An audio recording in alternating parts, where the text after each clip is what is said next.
Good morning, dear students. Welcome to today's class. Dear students, today I am going to discuss transformation from assertive to interrogative. হ্যাঁ প্রিয় শিক্ষার্থীরা, আজকে আমি তোমাদের সাথে আলোচনা করব কিভাবে assertive সেন্টেন্সকে interrogative সেন্টেন্সে ট্রান্সফর্ম করতে হয়।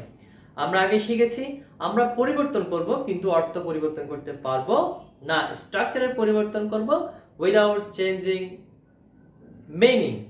Okay, প্রিয় শিক্ষার্থী, প্রথম number 1, if you say the assertive sentence is in a affirmative sentence, it will be replaced by negative interrogative. হ্যাঁ, যদি assertive sentence কে affirmative sentence এ দেখো, অর্থাৎ বাক্যটা যদি হ্যাঁ বোধক হয়, তাহলে আমরা সেটাকে যখন ইন্টারোগেটিভ করব, ইন্টারোগেটিভ নেগেটিভ করব, অর্থাৎ দুইটা জিনিস একসাথে করতে হবে, ইন্টারোগেটিভ করতে হবে, সাথে সাথে নেগেটিভ করতে হবে, তাহলে আমাদের অর্থ কি থাকবে? অপরিবর্তিত থাকবে। প্রিয় শিক্ষার্থীরা, আমরা জানি নেগেটিভ করার জন্য অক্সিলারি ভার্বের পরে কি বসাতে হয়? নট বসাতে হয়। আর ইন্টারোগেটিভ মানে সাধারণত কি সাবজেক্টের আগে অক্সিলারি ভার্ব বসাতে হয়। এখানে আমরা বাক্য যে অক্সিলারি ভার্ব থাকে বা টেন্স অনুযায়ী সেটিকে আগে নিয়ে আসবো, সাথে সাথে আমরা কি ব্যবহার করব? নট ব্যবহার করব। তাহলে প্রিয় শিক্ষার্থী, দেখো search sentence, drug addiction is dangerous. Drug addiction ক্ষতিকর। এইবার দেখো, তাহলে আমরা এখানে এই বাক্যের মধ্যে দেখতে পাচ্ছি বাক্যটা কি হয়েছে? অ্যাসার্টিভ হয়েছে, এবং এখানে আমরা কি দেখতে পাচ্ছি? অক্সিলারি ভার্ব দেখতে পাচ্ছি। তাহলে অক্সিলারি ভার্বের সাথে আমরা কি বসাবো? নট বসাবো। ইস এর সাথে যদি নট বসে কি হয়? ইজ নট হয়। আর যখন আমরা ইন্টারোগেটিভ করতে গিয়ে ইজ কে সামনে নিয়ে আসবো, নট সহ যদি নিয়ে আসি, তাহলে আমরা সংক্ষেপে লিখবো। তাহলে কি হবে? Isn't drug addiction dangerous? তাহলে কি হবে প্রিয় শিক্ষার্থীরা? isn't সংক্ষেপে মানে is not, drug addiction dangerous, প্রশ্নবোধক চিহ্ন। অর্থাৎ ড্রাগ এডিকশন কি ক্ষতিকর নয়, তার মানে কি ক্ষতিকর বা বিপজ্জনক। এবার আসো প্রিয় শিক্ষার্থী, 2 নম্বর एग्जांपले, she went to college, সে কলেজে গিয়েছিল। এখানে আমরা দেখতে পাচ্ছি এখানে এই অ্যাসার্টিভ সেন্টেন্সটি যদি আমরা টেন্স হিসাব করি, পাস্ট ইনডেফিনিট টেন্স, সাবজেক্টের পরে ভার্বের ফার্স্ট ফর্ম ব্যবহৃত হয়েছে। তবে প্রিয় শিক্ষার্থী, এখানে কি নাই? কোনো অক্সিলারি ভার্ব নাই। যদি পাস্ট ইনডেফিনিট টেন্স অক্সিলারি থাকে না, সেজন্য আমরা নেগেটিভ করার জন্য কি ব্যবহার করবি? ডিড নট ব্যবহার করি।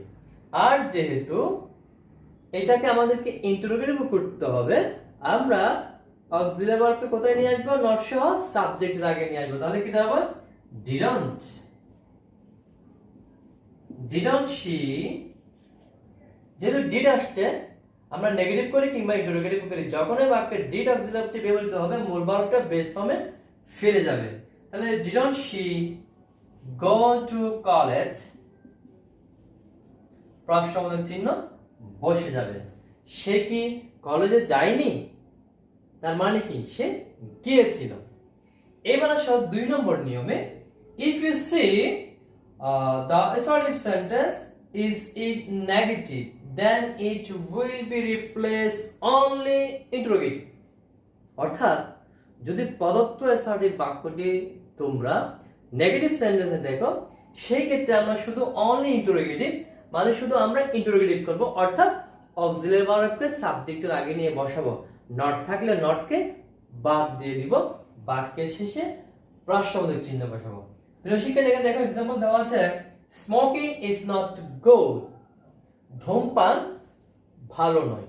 এখানে আমরা দেখতে পাচ্ছি বাক্যটা কি নেগেটিভ, বাক্যটা কি নেগেটিভ। আর আমরা এটাকে ট্রান্সফর্ম করব ইন্টারোগেটিভে, সেই ক্ষেত্রে আমরা নটটাকে বাদ দিয়ে দিব, আর যে অক্সিলারিটা আছে সেটা আমরা সাবজেক্টের পূর্বে নিয়ে আসবো। তাহলে কি দাঁড়ালো? ইজ স্মোকিং গুড, ধূমপান কি ভালো? না, ধূমপান ভালো নয়। প্রিয় শিক্ষার্থীরা, এবার 3 নম্বর নিয়ম শুরু করা যাক।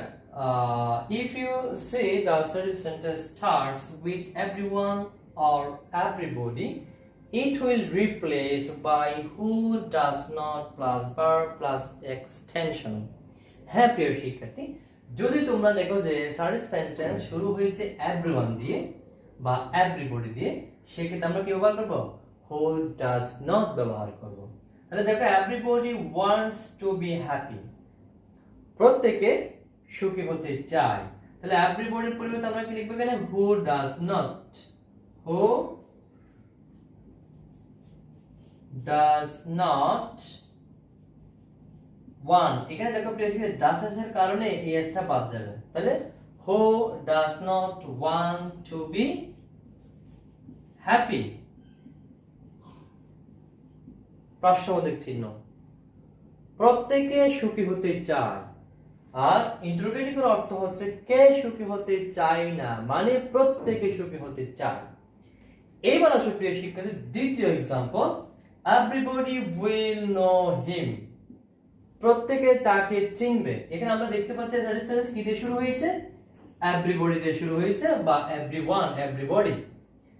এখন আমরা এভরিবডির পরিবর্তে হু লিখব ঠিক।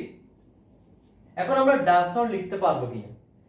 এখানে যেহেতু ওয়ান্টস আছে, প্রেজেন্ট ইনডেফিনিট টেন্সকে নেগেটিভ করার জন্য ডাজ নট বা ডু নট ব্যবহৃত হয়। আমরা সাবজেক্ট যেহেতু থার্ড পারসন, সেজন্য আমরা ডু নট ডাজ নট ব্যবহার করেছি।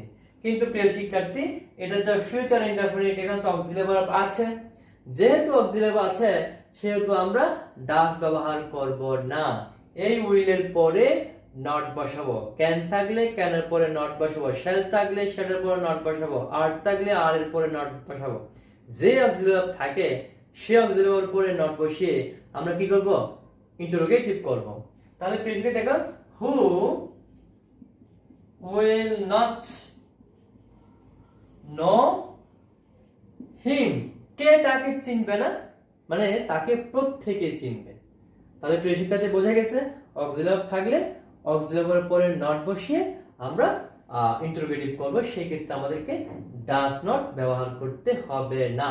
আমরা ডাজ নট ব্যবহার করব যদি অ্যাসার্টিভ সেন্টেন্সটি প্রেজেন্ট ইনডেফিনিট টেন্স হয় এবং মূল ভার্ব ব্যবহৃত হয়। এবার আসো প্রিয় শিক্ষার্থী 4 নম্বর নিয়মে, যদি নোবডি, নো ওয়ান, নান এইরকম শব্দগুলি দ্বারা যদি অ্যাসার্টিভ সেন্টেন্স শুরু হয়, then it will replace by who plus extension। অর্থাৎ এই ক্ষেত্রে শুধু আমাদেরকে কি করতে হবে?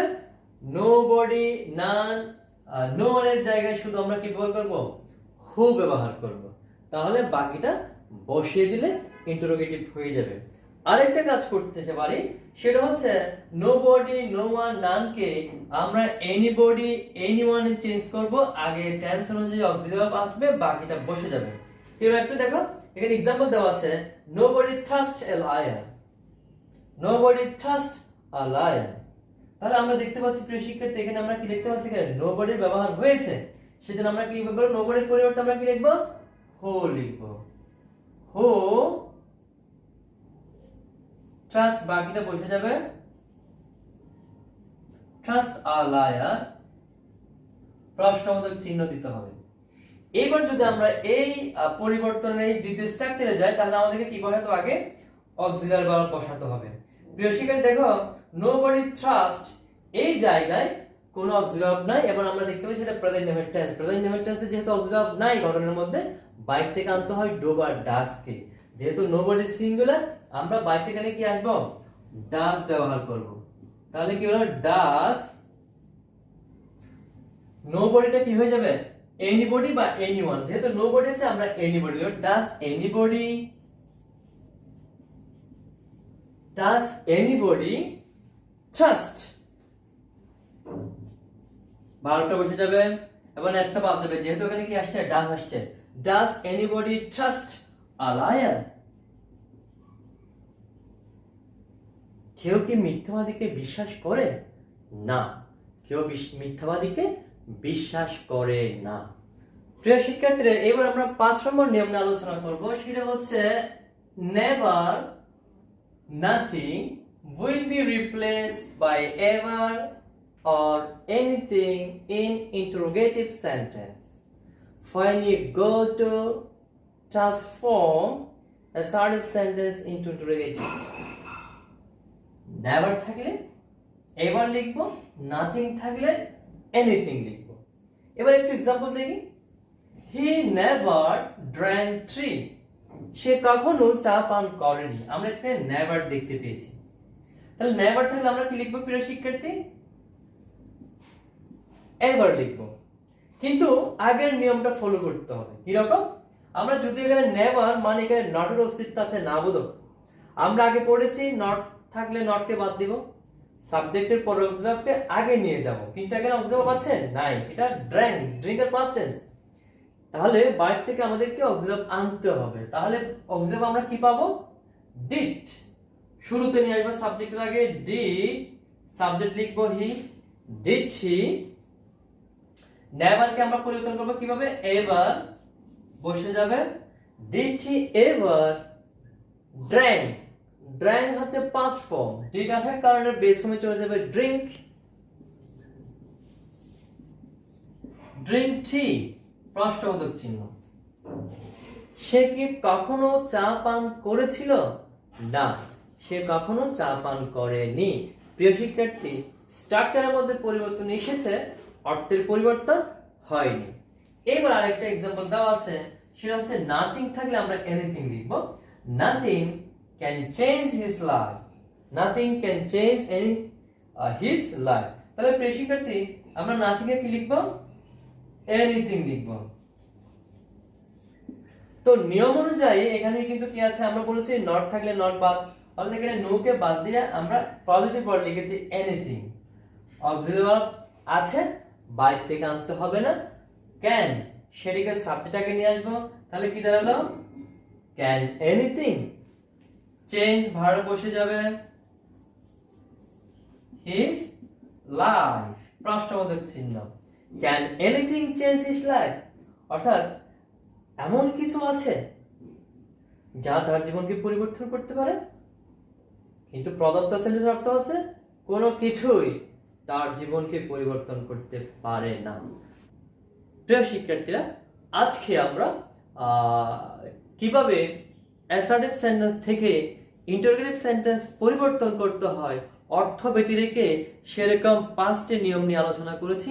আশা করি তোমরা এই নিয়মগুলো যদি মনে রাখো এই ক্ষেত্রে অনেক ভালো করবে। আগামী ক্লাসের আমন্ত্রণ রেখে আজকে এখানে শেষ করছি। ভালো থেকো, আল্লাহ হাফেজ।